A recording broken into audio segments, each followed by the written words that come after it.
Спасибо.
الذي يرضيك أمامك وأعطيه أياما نصيبا وميراثا مع كافة قديسي.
ارتاحوا تفضلوا ارتاحوا تفضلوا.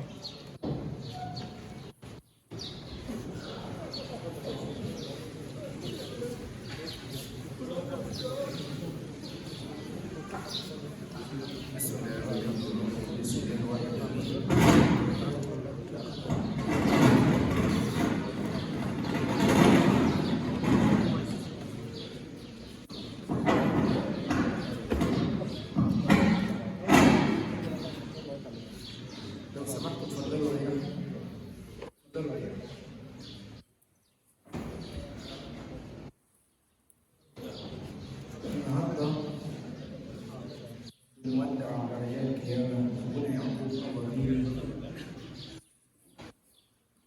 من الكلام اللي بيقول الآباء عرفت إنه كان نوع هادي كان عايش الهدوء فعايزين نودعه الهدوء من فضلكم يعني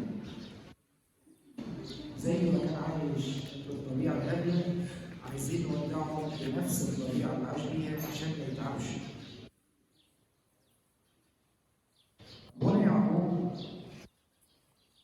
يمكن ما حصلش ان انا اتعاملت معه مباشر لكن من اللي سمعته من الاباء انه كان ملتزم بقانونه الروحي وكان غلفان. ومن ضمن القانون الروحي المزامير اللي كان بيصليها في المزمور الساعه 9 الجد الاخير احببت ان يسمع الرب صوت الراعي فيه ايه حلوه خالص كل راهب لما يجي يقراها أو كل واحد فينا لما يجي يصليها يقول لك ارجعي يا نفسي إلى موضع راحتك لأن الرب أحسن إلي. أنقذ نفسي من الموت وعيني من الدموع ورجلي من الزلل أرضي الرب أمامه في كل الأحيان. الغريب لما نيجي نصلي المزمور ده أو الآية دي بالتحديد لو سمحتوا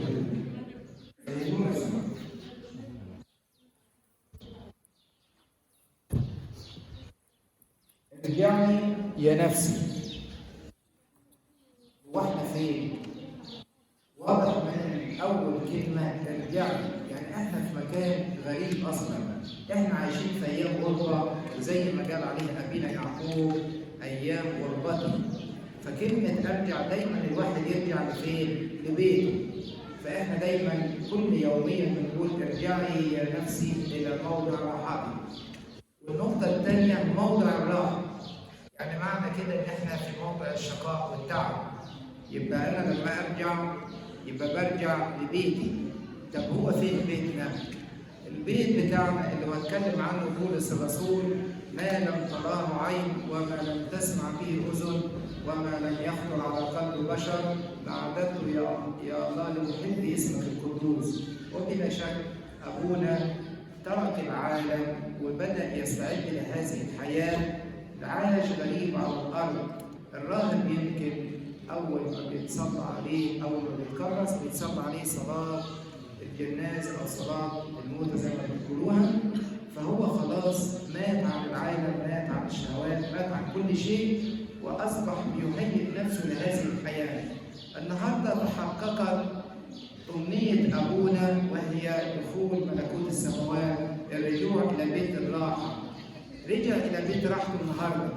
أكيد القديس العظيم قديس هذا المكان أبا فيني واقف النهارده واستقبله كأحد أولاده ويقول له تعالى لأنك أنت تعبت في مكاني وجاهدت الجهاد الحسن، فمش عايزين إحنا هو بيستقبلوه بالفرح هناك وإحنا بنودعه بالحزن. لازم نمشي في خط واحد مع السماء، بنقول له زي ما أنت فرحان في السماء إحنا هنفرح ليك برضه.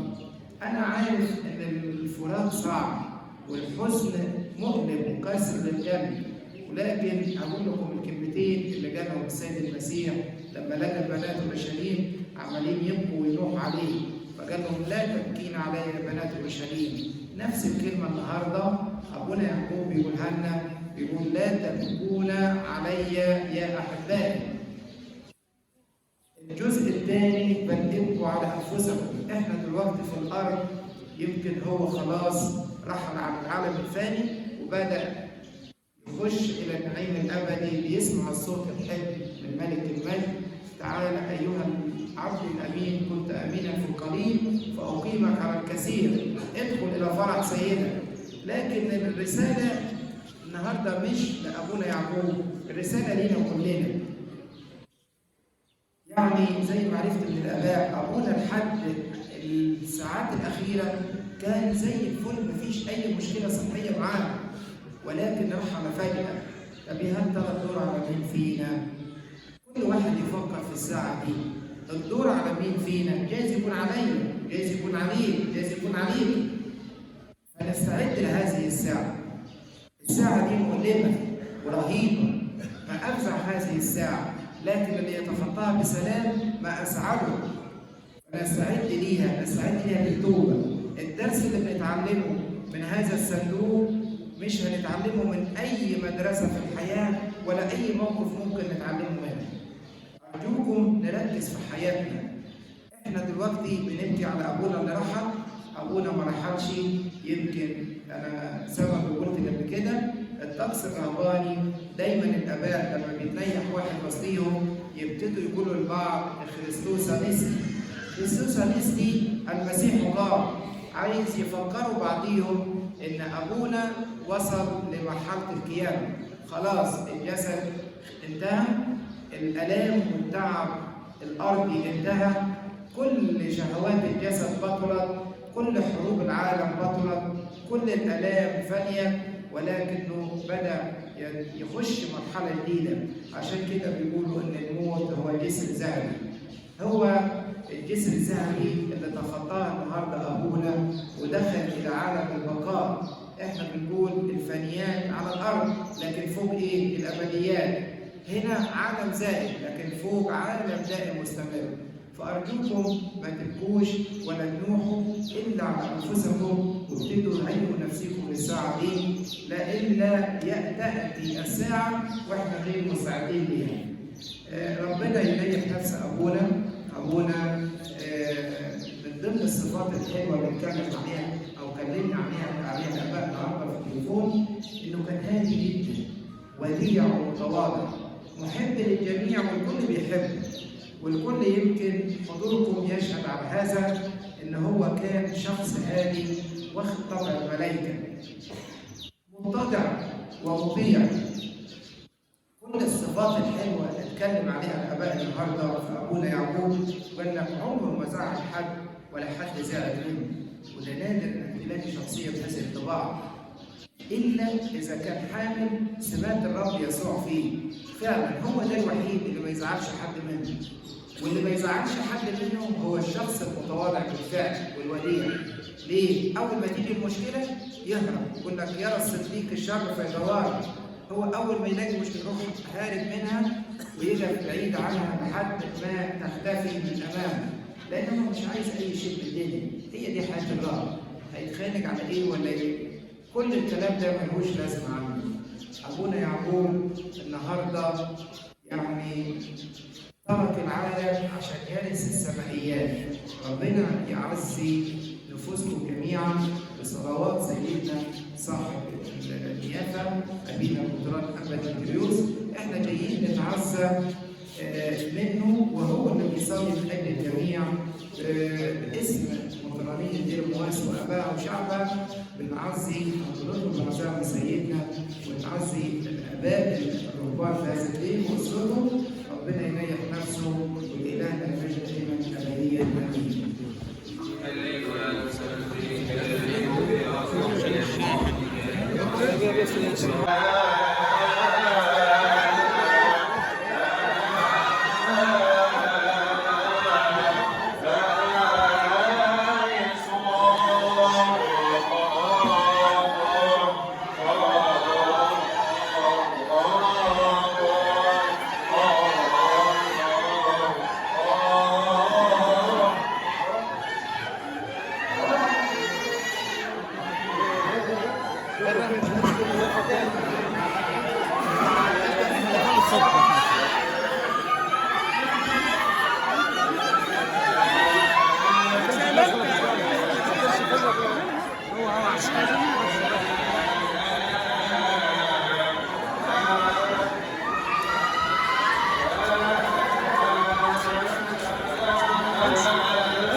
خش كده خش وسع يا جماعه. طب وسع كده مفيش ممر ورا.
بس يا جماعه يا جماعه بعدين يا جماعه عدى ابونا طيب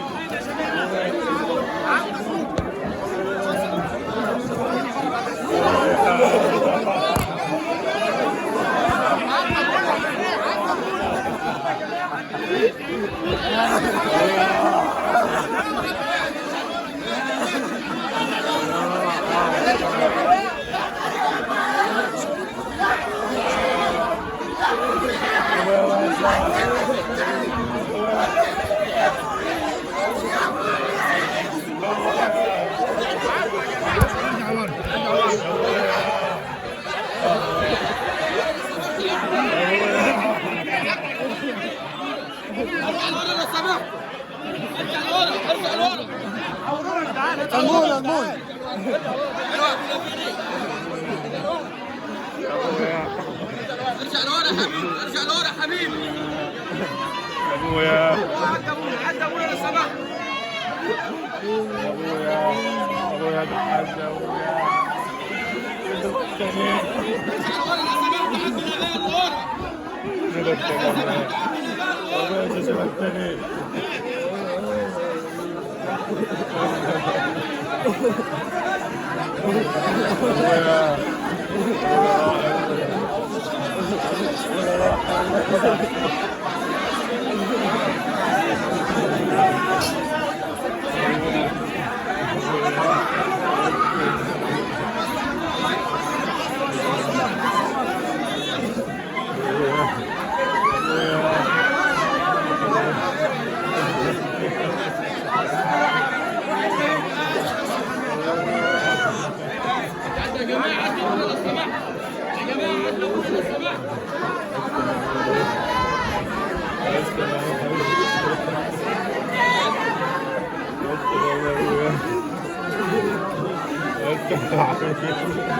انا بس من عندي اساس معلش ده بقى تبقى كلام معلش يا بعض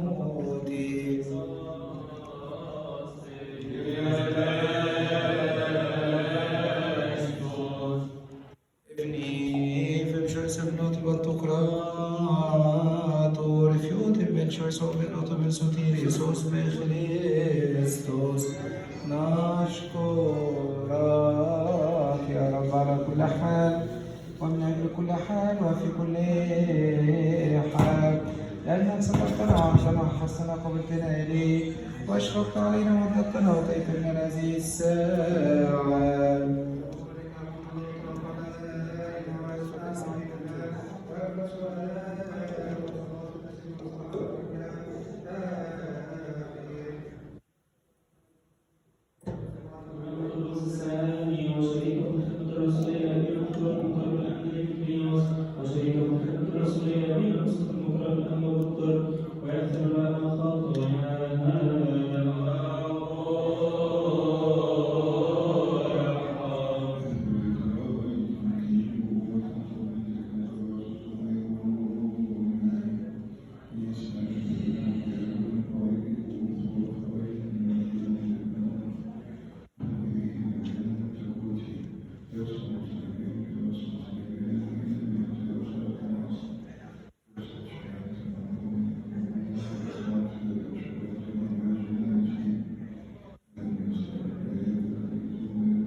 Amen.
لا مش بركب خمسه ده. فانا بركب